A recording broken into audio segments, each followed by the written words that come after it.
This is a 5-Minute Business Builder with Rick Howe, where your business comes first on News 95.7. And joining me this afternoon, another visit from Senior Mortgage Advisor Clinton Wilkins. Hello, Clinton. How are you doing today, Rick? I'm doing great. How are you doing? Thanks for having us. Running a little late, I understand. Well, it's a beautiful day out there. I think everyone's buying homes, which is great. A lot of traffic out there. A lot of traffic out there, which I think coming into the summer, it's a great time to think about home ownership. I think a lot of people are out looking, and I think getting pre-approved is huge. And there's been some news this week. What's that? Out from the federal government. They've done some clarification around this homebuyer incentive. Yeah, because this was part of their budget provision now some time back. Which is moving forward. Yeah. And, there's certainly been some writing that's come out this week around, some of the changes that they've announced or around the incentive. And basically what's going to happen is on a new home, they will give up to a 10% incentive. And on a resale home, they're going to give 5%. Now, you still need to have at least 5% of your own skin in the game for down payment. But what really they've clarified on is that they're going to own a percentage of the home. Oh, okay. This is rather unusual, isn't it? It's a little bit interesting. Yeah. And I think that, do you want the federal government in bed with you around your home ownership? I think that... But if it means getting a home... I think you can get a home no matter... the qualification is not going to be different if you're going to put down 5% or if you go through and also get the additional 5 or 10 from the incentive. The qualification is going to be the same.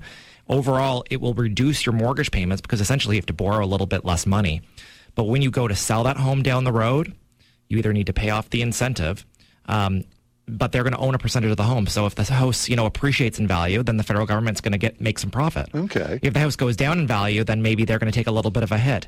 Now, it's technically an interest-free product. So you're not going to make payments towards this loan, but they're basically going to be in bed with that homeowner for the time that they own that property. So, if the houses do appreciate, you may be giving a part of your, profit away to the federal government. Oh, do you like this? I think that, I think overall across the country that for Atlantic Canada and the prairies, I think we're going to see the most benefit from it. I think it's going to be a little bit restrictive for people that are in Ontario and BC because really it limits it to about a $500,000 house purchase. Yeah. But we know in Halifax right now the average house price is, in the $300,000 range. So it'll be a lot easier here. Yeah.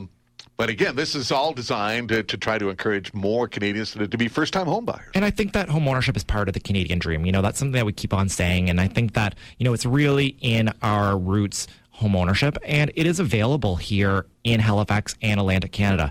It's realistic. And I think that, seeking the advice of an unbiased mortgage professional, does this new homebuyer incentive make sense for you when it rolls out in the fall? Does it not? And I think looking at the pros and cons are great.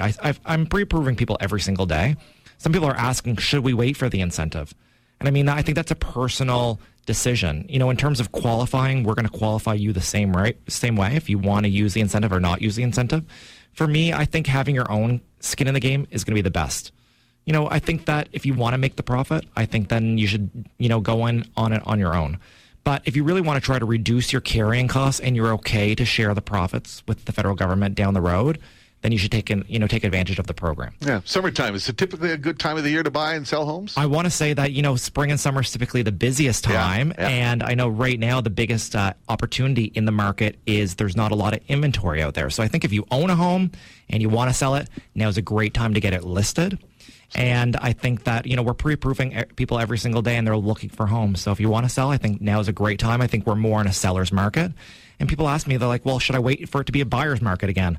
That might not happen for quite some time. It might never happen. We don't know. Yep. In Halifax, we've had a very steady market over the last, as long as I've done this for 13 years. And even looking back, the stats are that in Halifax, the price growth has been about 1%, 2%, 3%, or it's been flat. We've not seen a decrease in Halifax, but neither have we seen a boom. And I think there's a lot of writing out there in the news and in the media that Halifax is boomtown. And we're pretty excited to be here. Indeed. We're pretty excited to help Canadians. Good stuff. Good to hear you again, Clinton. Yeah, thanks for having me, Rick. And we're going to be back on Saturday. With Todd, yeah. With Todd at 10 a.m. So you can certainly call in and we can ask any questions that you want. And we'll be talking a little bit more about first-time home buyers and the incentive. Good stuff. And it's Senior Mortgage Advisor Clinton Wilkins with us today.